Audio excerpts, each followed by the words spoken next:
सबसे पहले सभी लोगों को वेरी गुड मॉर्निंग। आप सभी लोग यहाँ पे अपना कीमती समय निकाल करके आए हैं, उसमें बहुत बहुत शुक्रिया सभी लोगों का। और शुरुआत करना चाहूँगा मैं सबसे पहले स्कूल के सभी मेंबर्स के, जो ट्रस्टी मेंबर्स हैं, खास तौर पर हमारे इशाक भाई पटेल सर, जिन्होंने हमें मौका दिया आप लोगों के सामने आकाश को रिप्रेजेंट करने का। मुझे उम्मीद है कि आप में से सभी लोगों को, ज़्यादातर लोगों को पता होगा आकाश क्या है, बट लोगों के प्रति पढ़ाई को लेकर के एक जागरूकता फैलाने का जो हमने अभियान शुरू किया है, वो स्कूल के माध्यम से हम उसे इनिशिएट करना चाह रहे हैं यहाँ के लोगों के अंदर। तो सबसे पहले मैं आमंत्रित करना चाहूँगा इशाक भाई पटेल सर को, और उन्हें फेलिसिटेट करेंगे हमारे आकाश के branch manager sir mister Anil Yadav. So please welcome mister Ishaq Bhai Patel. Please give a big hand.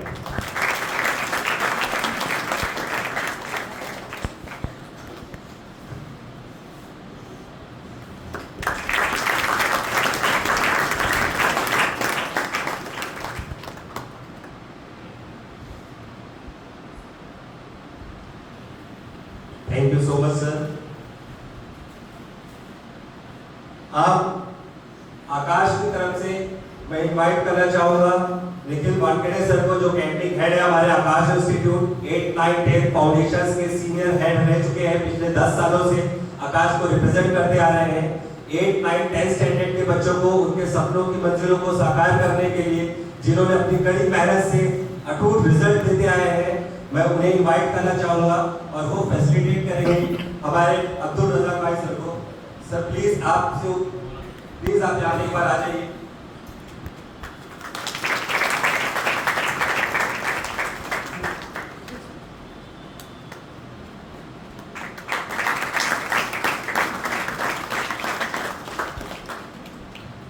बहुत बहुत शुक्रिया। अब मैं आमंत्रित करना चाहूंगा हमारे सबसे लोकप्रिय इंसान, आप सभी के चहेते नासिर भाई सर को, जिन्होंने समाज के लिए एक बहुत ही अच्छा कदम उठाया है। लोगों के प्रति जो एक सोशल रिस्पॉन्सिबिलिटी होती है, उसे जागरूक करने के लिए मैं बुलाना चाहूंगा मिस्टर सोवित सर को, जो हमारे मैथ्स के मोस्ट सीनियर फैकल्टी रह चुके हैं। पिछले 12 साल से बच्चों को आकाश इंस्टीट्यूट में अपनी सर्विस देते आए हैं। तो मैं चाहूंगा कि वो इन्हें फेलिसिटेट करें।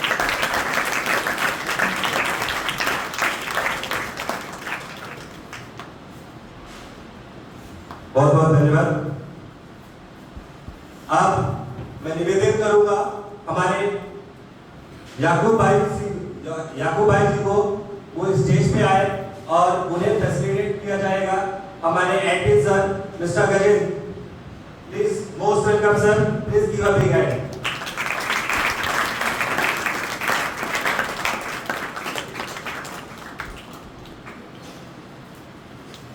धन्यवाद।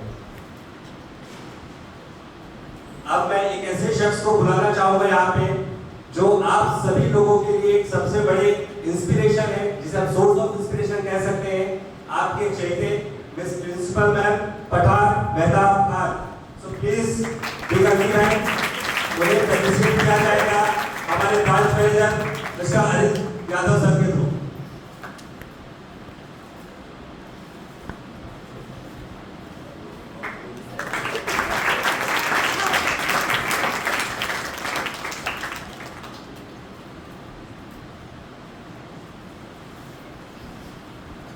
बहुत बहुत धन्यवाद आप सभी लोगों का हमें ये मौका देने के लिए। मैं चाहूंगा कि ये सेशन स्टार्ट होने से पहले हमारे आकाश इंस्टीट्यूट के जो मेंबर्स हैं, उन्हें हम थोड़ा सा फेलिसिटेट कर सके, बिकॉज अभी जो हम प्रोग्राम करने वाले हैं वो आपकी लाइफ का एक वन ऑफ चेंजिंग प्रोग्राम साबित होगा।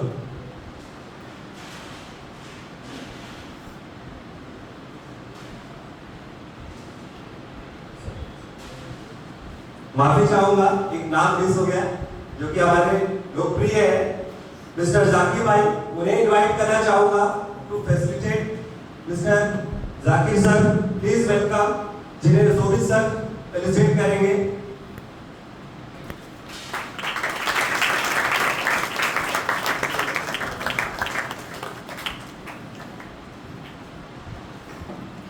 Thank you sir, thank you so much.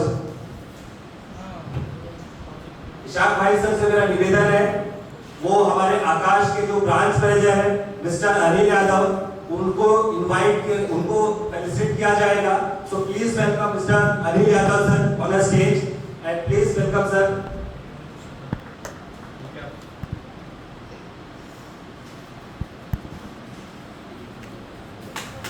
ये हमारे आकाश के वो मेंबर है जो कोने कोने तक आकाश एजुकेशन को लेके जा रहे हैं और उम्मीद करते हैं आप सभी लोगों के दिलों में आकाश को स्थापित करेंगे। धन्यवाद। जाकिर भाई से रिक्वेस्ट करूंगा, वो हमारे फाउंडेशंस के हेड हमारे निखिल वानखेड़े सर को फेलिसिट करें। सो please welcome mister Nikhil Wankhede.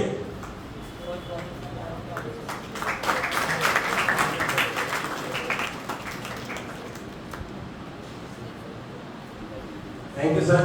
चाहता हूँ कि इसी तरीके से आप सपोर्ट करते रहे बच्चों के लिए भी। अब बुलाना चाहूंगा मैं हमारे मैथ्स के सीनियर फैकल्टी मिस्टर सोबित सर, उन्हें फेलिसिट किया जाएगा सर नाजिम भाई की तरफ से। Please welcome sir. Please give a big hand.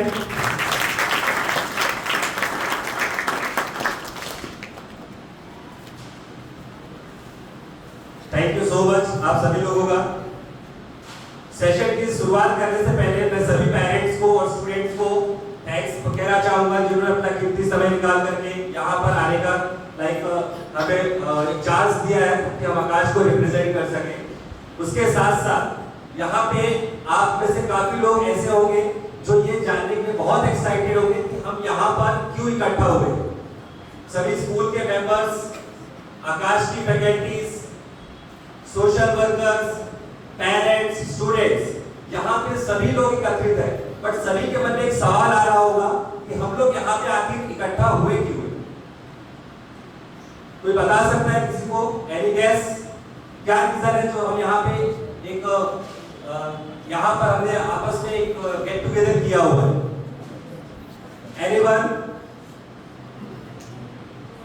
किसी को कोई आइडिया? चलिए बताना चाहूंगा। बेसिकली हमारा प्रोग्राम करने का पर्पस ये है एजुकेशनल अवेयरनेस को लेकर। आज एजुकेशन एक ऐसा हथियार है जो सभी लोगों के पास अगर रहे तो लाइफ में बहुत कुछ हासिल कर सकते हैं। आज एजुकेशन की अगर हम बात करते हैं, सभी बच्चे पढ़ना चाह रहे हैं, सभी बच्चे हायर एजुकेशन कंप्लीट करना चाह रहे हैं। बट एक जो हमने नोटिस किया कि लोगों को ग्रेजुएशन लाइक अपनी स्टडीज वो सिर्फ एक डिग्री तक सीमित रहेगी। आज अगर आप देखेंगे काफी लोग ऐसे हैं जो अच्छे ग्रेजुएशन कर लेते हैं बट दे आर जॉबलेस। क्या हमने कभी ऐसा सोचा है कि ऐसा क्यों होता है? पढ़ने के बाद भी अगर इंसान जॉबलेस है तो उसकी गलतियां कहां पे हो रही है? कभी किसी ने इस बात में गौर किया है? हमने जो अभी तक नोटिस किया है आकाश की तरफ से प्लस सभी मेंबर्स की तरफ से जो हमने इंक्वायरी की है, जो हमने रिसर्च किया है, तो हमने ये पाया है कि लोगों को पास अवेयरनेस की थोड़ा सा एक लाइक कमी वहां पे लाइक एक गैप क्रिएट हो रहा है जहां पर हम डिसीजन लेने में थोड़ा सा लेट हो जा रहे हैं।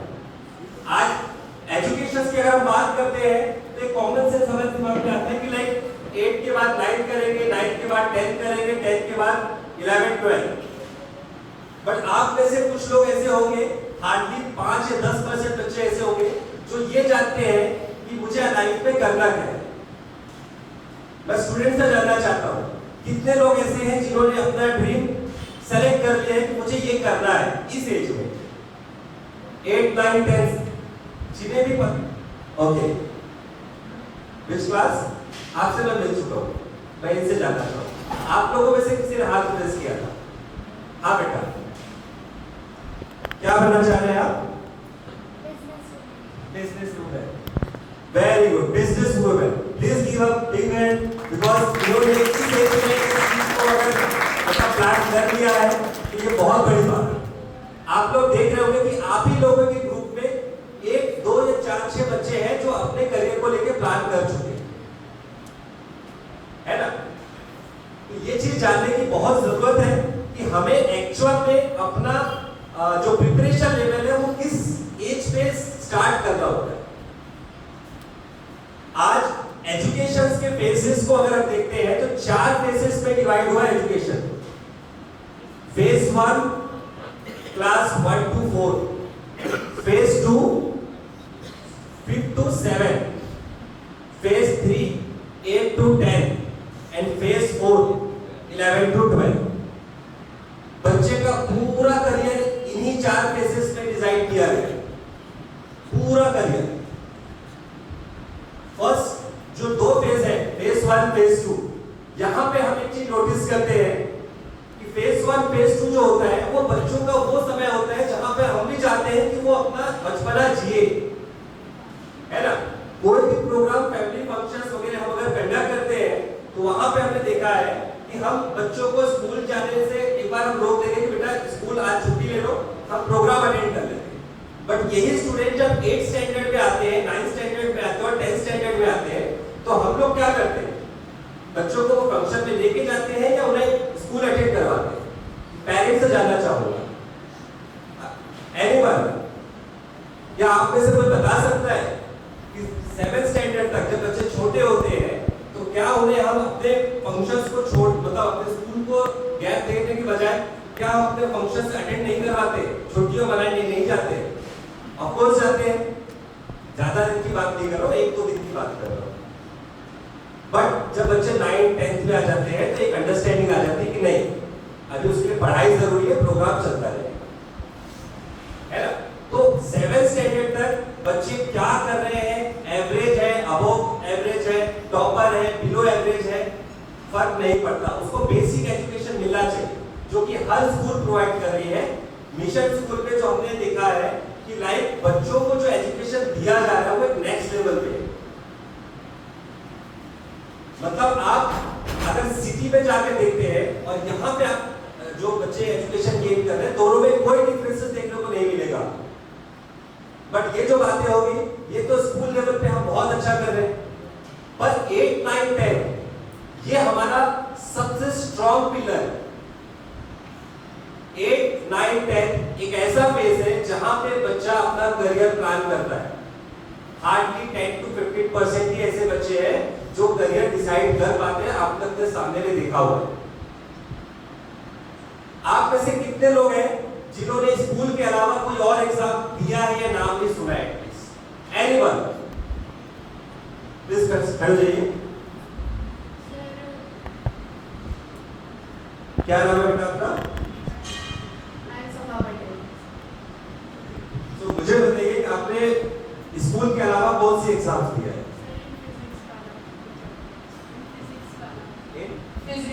फिजिक्स वाला।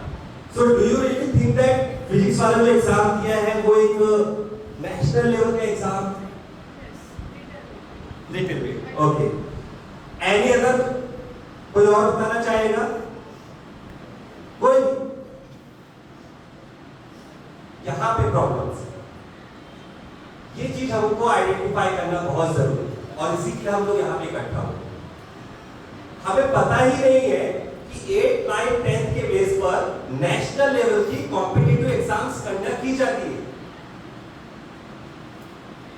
अभी मैं नाम लूंगा तो शायद कुछ बच्चे हाथ रेज कर देंगे कि हाँ सर ये एग्जाम होती है। आईओपीएम का नाम सुना है, ओलंपियाड्स का नाम सुना है, maths olympiad, science olympiad, GK olympiad सुना है आपने? एनएसओ का नाम सुना है, नेशनल साइंस ओलंपियाड सुना है? नहीं सुना।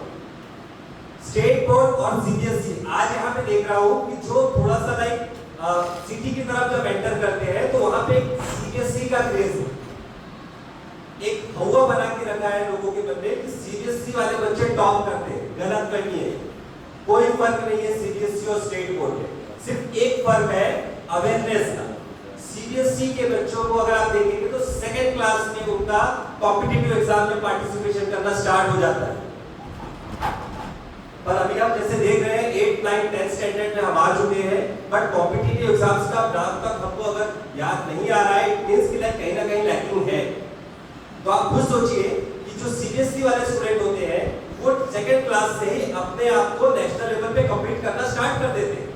तो जब 10th के बाद वो 12th क्रॉस करते हैं और 12th के बाद जब वो किसी फील्ड में, चाहे वो सीए की फील्ड में हो, सीएस की फील्ड में हो, मेडिकल की फील्ड में हो, इंजीनियरिंग की फील्ड में हो, आर्किटेक्ट की फील्ड में हो, या किसी गवर्नमेंट एग्जाम में ही बच्चे पार्टिसिपेट क्यों करना चाहे जॉब के रिगार्डिंग, तो उन्हें एक कॉमन चीज फेस करनी पड़ती है जिसको हम कहते हैं एंट्रेंस एग्जाम।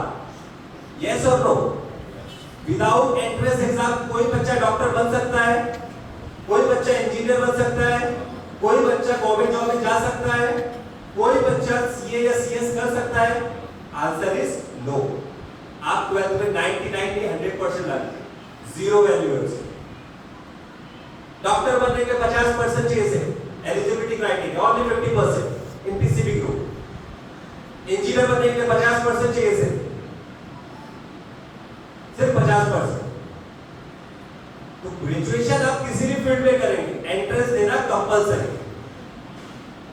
हमने जो रिसर्च किया है पूरे भरूच डिस्ट्रिक्ट में, हमने ये नोटिस किया कि पेरेंट्स को जब हम इन्फॉर्म करते हैं कॉम्पिटिटिव एग्जाम्स के बारे में, बच्चों के करियर के बारे में, एक कॉमन आंसर मिलता है कि अभी तो बच्चा 8 में है, हम प्रेशर नहीं देना चाहते हैं, करेगा जो करना होगा। बिल्कुल सही बात है, वो जब करना हो तभी करेगा। डॉक्टर इंजीनियर आज नहीं बनेगा, पर बेस तो आज बनेगा ना। आज इमेजिन करिए कि अगर कोई स्टूडेंट 8, 9, 10 अपने फाउंडेशन को अगर वो स्ट्रॉन्ग करता है, तो ये 3 सालों में 15 से 20 एग्जाम में वो पार्टिसिपेट करेगा जो जेई, नीट, सीए, सीएस जैसी होती है। 15 से 20 एग्जाम में वो अपने आप को अपीयर करेगा, और सिर्फ अपीयर नहीं करेगा, उसके लिए वो प्रॉपर प्रिपरेशन करके अपीयर करेगा। अब आप बोलेंगे उसका क्या फायदा? प्रेशर, एग्जाम में बैठने का जो प्रेशर होता है ना, जैसे कि आप लोगों में से अगर किसी को मैं स्टेज पे इनवाइट करूं तो कहीं ना कहीं थोड़ा हमें भी नर्वसनेस आती है। हमें सबको पता है क्या बोलना है क्या नहीं बोलना है, बट आप में से अगर किसी को भी मैं यहाँ पे इनवाइट करूं तो थोड़ा बहुत हिचकिचाहट सभी को आती है। सही कह रहा हूं सर? तो ये जो एग्जाम्स जब आप देते हो ना मल्टीपल ऑफ टाइम, तो आप हैबिचुअल होते हो प्रेशर को फील करने का। दूसरा, आपका सेल्फ कॉन्फिडेंस इंप्रूव होता है कि आप जैसे अभी 8th स्टैंडर्ड में, बेटा कितने बच्चे आपकी क्लास में? 23 student in 8th standard, right? आपका क्या रहेगा? टॉप 3 में आते हैं, ठीक है। अब आप यहाँ पे नोटिस करिएगा, बच्ची का रैंक आ रहा है टॉप 3 में आउट ऑफ 23। अगर मैं 4 स्कूल के बच्चों को कंबाइन कर लूं, नियर बाय 300 स्टूडेंट को कंबाइन कर लूं, तो क्या अभी भी इनका रैंक टॉप 3 ही आएगा? टॉप 3 ही आएगा? अभी भी नहीं आएगा ना। पूरे भरूच के स्कूल को कंबाइन कर दूं, रैंकिंग और ड्रॉप डाउन होगी? यस और नो? तो ये जो कॉम्पिटिटिव एग्जाम है ना, वो आपको आपका आईना दिखाता है कि एग्जैक्टली हम कहां पे। अब आप जब उसमें पार्टिसिपेट ही नहीं करोगे तो कैसे अपने आप को फिगर आउट कर पाओगे कि मैं कहां पे लैग कर रहा हूं, कहां पे इंप्रूवमेंट का स्कोप है। मैं बिल्कुल नहीं कह रहा हूं कि आपको डॉक्टर बनना है, इंजीनियर बनना है या साइंटिस्ट बनना है। आपको जो मन पड़े वो करिए, पर तैयारी तो अपने को 8th स्टैंडर्ड से ही करनी पड़ेगी ना। यस और नो? तो एक बात याद रखना, आज के बाद जो भी आप एग्जाम का नाम सुनेंगे नेशनल लेवल का, आपको पार्टिसिपेट करना है। सभी लोग प्रॉमिस कर रहे हैं? अच्छा, सिर्फ पार्टिसिपेटर बनना है कि कॉम्पिटिटर? तो कॉम्पिटिटर कौन होता है? जो पढ़ता है या जो बिना पढ़े एग्जाम देने चला गया? जैसे कि आप 8th स्टैंडर्ड में, अभी 8th स्टैंडर्ड का एग्जाम होगा, मैं भी दे सकता हूं, है ना? पर मैं आपसे ज्यादा मार्क्स शायद ना ला पाऊं। क्यों? आप पढ़ के दे रहे हो, बिना पढ़े दे रहे हो। तो ये जो ओलंपियाड वगैरह का जो एग्जाम होता है बेटा, इसमें भी सेम सिनेरियो होता है। बच्चे पढ़ते हैं लेकिन कुछ परसेंटेज, हार्डली 15 to 20% बच्चे ही पढ़ के एग्जाम देते हैं। आप नीट का एग्जांपल दे रहा हूं, नीट में 23 लाख बच्चे पार्टिसिपेट करते हैं। कितने? 23 लाख। पढ़ने वाले कितने उसमें से? गिन के 4 से 5 लाख बच्चे। बाकी सब फॉर्म भरे कि शायद ऊपर वाला कुछ कर दे तो शायद हमारा हो जाएगा। और पॉसिबल है बिना पढ़े कोई एग्जाम क्लियर करना? नहीं। तो 8, 9, 10 जो फाउंडेशन है उसमें हम 5 चीजों पे काम करते हैं। पहला, आपका कैलकुलेशन स्पीड पे काम करते हैं। स्कूल में जो आप आंसरिंग कर रहे हो वो एक सब्जेक्टिव प्रिपरेशन है जो कि जरूरी है। स्कूल में चाहकर भी वो प्रिपरेशन नहीं करवाई जा सकती क्योंकि उनके पास सिर्फ पढ़ाई नहीं है, ओवरऑल डेवलपमेंट करना होता है। टीचर्स की रिस्पॉन्सिबिलिटी है कि आपकी पर्सनैलिटी बिहेवियर को चेंजेस लाए। उनकी रिस्पॉन्सिबिलिटी है कि आपका स्पोर्ट्स एक्टिविटी पे भी ध्यान दें, फिजिकल एक्टिविटी पे भी ध्यान दें, कल्चरल एक्टिविटी भी होना जरूरी है।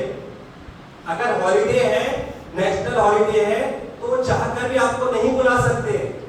तो उनके पास जो टाइम स्लैब है, जितना मैं समझ पा रहा हूँ, पठान मैम ने आई थिंक इनिशिएटिव लिया है इस प्रकार की एग्जाम को प्रिपरेशंस के लिए, जो कि बहुत अच्छा स्टेप है। बट टाइम कंस्ट्रेंट जो होता है ना, वो कहीं ना कहीं आपको रोक देता है। अब ये जितने भी फाउंडेशंस का जो पार्ट होता है, इसके लिए आपको अपने लेवल पे प्रिपरेशन करने की जरूरत है, सेल्फ मोटिवेटेड होने की जरूरत है। तो मैं हमेशा से मानता हूं 8, 9, 10 में 5 चीजें बहुत इंपॉर्टेंट रोल प्ले करती है। पहला होता है speed.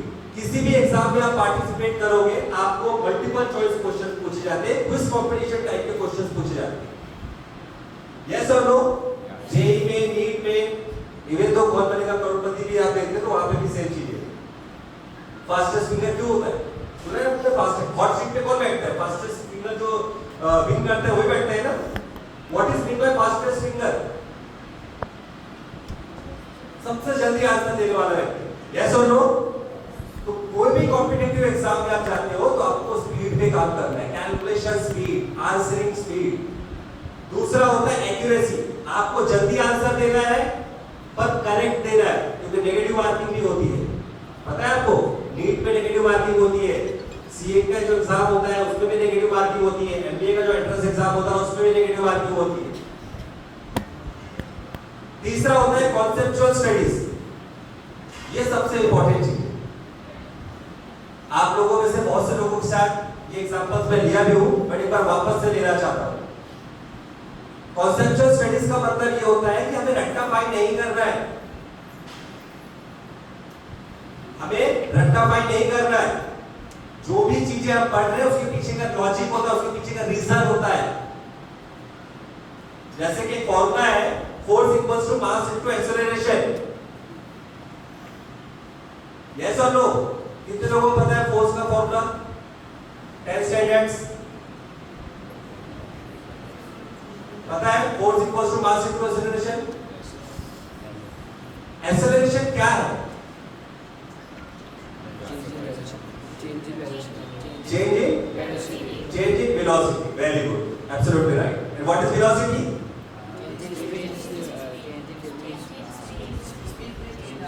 Velocity is change in distance with respect to time. Yes or no? और acceleration is change in velocity with respect to time. तो force equals to mass into acceleration तो हमने पढ़ लिया, पर आया कैसे? आया कैसे?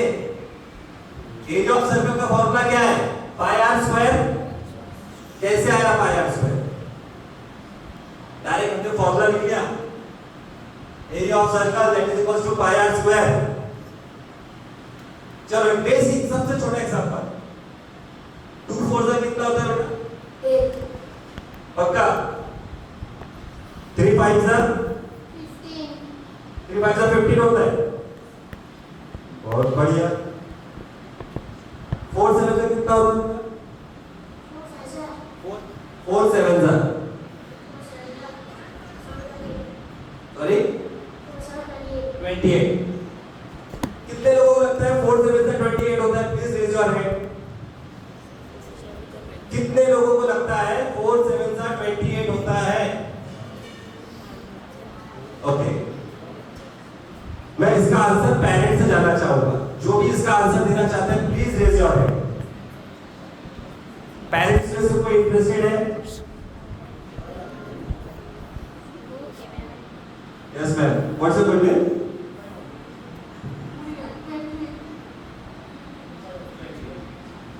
जस्ट मैं जानना चाहता हूं 4 7 जा 28 क्यों होता है? 29 क्यों नहीं होता, 27 क्यों नहीं होता, 28 ही क्यों होता है?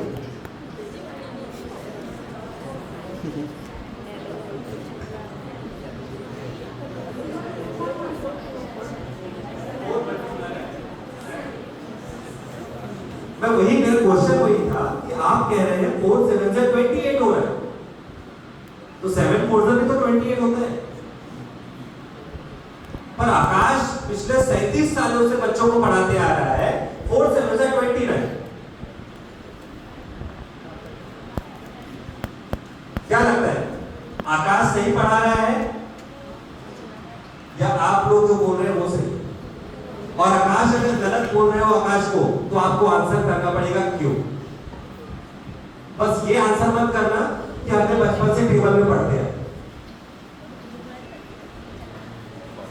है कोई यहाँ पे जो मुझे ये साबित कर सके कि सर 4 7 से 29 नहीं होता है, 28 होता है? हाँ, पहले तो आपका नाम बताइए। ओके, बताइए।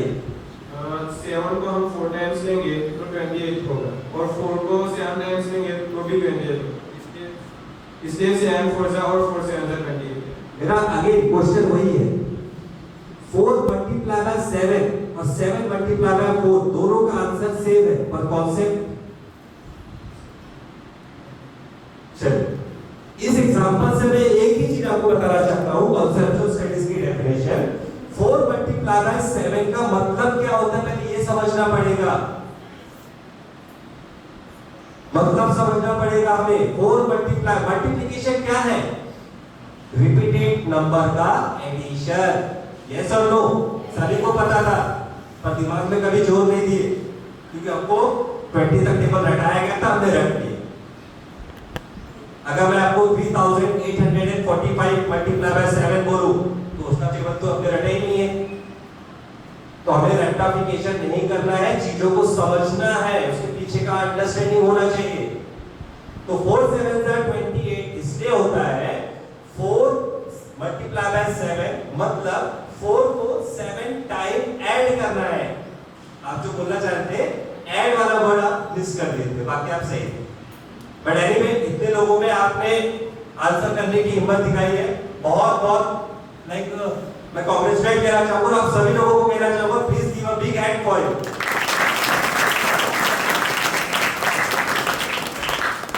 Thank you.